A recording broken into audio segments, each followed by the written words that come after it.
আসসালামু আলাইকুম ওয়া রাহমাতুল্লাহি ওয়া বারাকাতুহু। আলহামদুলিল্লাহ, আরেকটি ভিডিও নিয়ে আপনাদের সামনে হাজির হয়েছি। সেটা হলো, আমি আপনাদের আগের ভিডিওতে বলেছিলাম নভেম্বর মাসে উমরার গ্রুপ নিয়ে যাব ইনশাআল্লাহ। তো নভেম্বর মাস আর বেশি দিন বাকি নেই। দেখতে পাচ্ছেন আলহামদুলিল্লাহ আমার কাছে অনেক পাসপোর্ট এসে জমা হয়েছে। আরও পাসপোর্ট প্রসেসিংয়ে আছে। তো পুলিশ ভেরিফিকেশন বলেন, আরও অনেক কিছু প্রসেসিংয়ে আছে। আলহামদুলিল্লাহ নভেম্বর মাসের 20 থেকে 25 তারিখের মধ্যে আমাদের ফ্লাইট হবে। সেটার ডিটেলস আরও কিছুদিন আগিয়ে গিয়ে আমি ডিটেলস জানাতে পারবো আপনাদেরকে। আপনারা জানেন আমি নিজেই নিয়ে গিয়ে পরিষেবা দিই। আমি পরিষেবা নিজেই সঙ্গে নিয়ে যাই, নিজেই সমস্ত রকম গাইড করি এবং নিজেই নিয়ে আসি। আল্লাহ শুক্রিয়া, আল্লাহ করাই। তো আমাদের হোটেল একদম মক্কা শরীফের কাছাকাছি, হিজরা স্ট্রিট, হিজরা মসজিদের উল্টো দিকে বেরোলে একেবারে ক্লক টাওয়ার আপনি সামনে দেখতে পাবেন। বেশি না, হাইয়েস্ট 5 মিনিট থেকে 6 মিনিট হাঁটা পথ মক্কা শরীফ। আর মদিনা শরীফে মসজিদে বিলালের পাশে যারা হাই সাহেবরা গেছেন তারা ভালো বুঝতে পারবেন আমার কথাটা।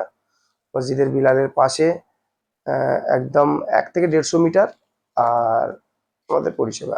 আর এমনকি ভিআইপি বাসে করে আমরা মক্কা শরীফ, মদিনা শরীফ জিয়ারত করাবো। আরও যেটা তায়েফ, বদর, ওয়াদিয়েজিন বিশ্বের সব থেকে বড় কোরআন শরীফের ফ্যাক্টরি, প্লাস আনুষঙ্গিক আরো হাঁটা পথে অনেক জিয়ারত আছে যেগুলো অন্য কোনো ট্রাভেলস ওই রকম জিয়ারত করাই না, যেটা আমি করাই। হাঁটা পথে ওনার কেউ কেউ করে শুধু মক্কা শরীফে বাসে জিয়ারত করিয়ে দিল, মদিনা শরীফে বাসে জিয়ারত করিয়ে দিল।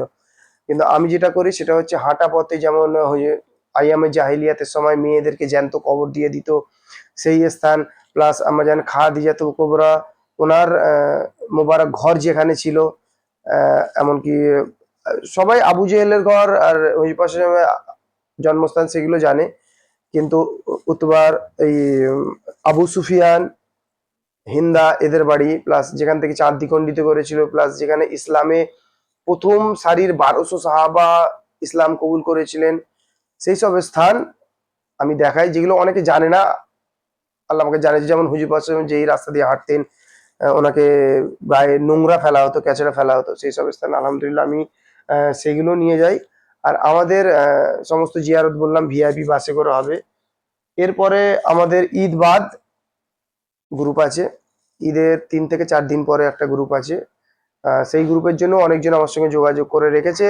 আমি নভেম্বর মাসের জিয়ারতের পর থেকে, জিয়ারত করে যখন ফিরবো, নভেম্বর মাসের উমরা থেকে যখন ফিরবো, সরি উমরা করে যখন ফিরবো, তাদের কাছ থেকে আমি পাসপোর্ট জমা নেব। আর যেটা বললাম, আমার সঙ্গে যদি নভেম্বর মাসে উমরা করতে চান, আমি আর সময় বেশি নেই, যাদের পাসপোর্ট হয়ে গেছে পাসপোর্টগুলো অবশ্যই জমা দিয়ে দেবেন। আর যাদের পাসপোর্ট হতে বাকি আছে তাও যোগাযোগ করেন, আমরা নিজেরাই পাসপোর্ট করিয়ে দিই, দ্রুত পাসপোর্ট করিয়ে দিই, আমার সঙ্গে যোগাযোগ করেন। ব্যাস এইটুকুই। তায়েফ, বদর, ওয়াদিয়েজিন সমস্ত রকম আমরা জিয়ারত করিয়ে থাকি। এমনকি হোটেলের বিষয়টাও বললাম, খানা 3 টাইম, সকাল, দুপুর, রাত, সমস্ত জিনিসটা বাঙালি খানা। পাকিস্তানি বলবো না বা কিছু না, আমাদের বাঙালিয়ানা খানা আলহামদুলিল্লাহ। ব্যাস এইটুকুই। যাদের পাসপোর্ট হয়ে গেছে আমার সঙ্গে যোগাযোগ করবেন, পাসপোর্ট যদি আমার সঙ্গে যেতে চান। আর ঈদের পরেও যারা যেতে চাইবেন তারা আমার সঙ্গে যোগাযোগ করবেন। দেখতে পাচ্ছেন অনেক পাসপোর্ট আমার হাতে এসে গেছে, প্লাস আরও অনেক আসছে, প্রসেসিং আছে, হয়ে যাবে ইনশাআল্লাহ। কারণ এখনো 1 মাসের উপরে, কারণ আমাকে পাসপোর্ট অ্যাডভান্স জমা দিতে হবে, যেমন এগুলো প্রসেসিং চালু হয়ে গেছে আর সেগুলো নিয়ে চালু করতে হবে, আমাকে অ্যাডভান্স জমা দিতে হবে। সত্ত্বর যোগাযোগ করুন, আমার নাম্বার ফেসবুকেও আছে, প্লাস আমার নাম্বার আপনার পেয়ে যাবেন ফেসবুক থেকে, শেখ ইমতিয়াজ আহমেদ নামে ফেসবুক। আর আমার YouTube channel travel with Imtiaz নামে। আসসালামু আলাইকুম ওয়া রাহমাতুল্লাহ।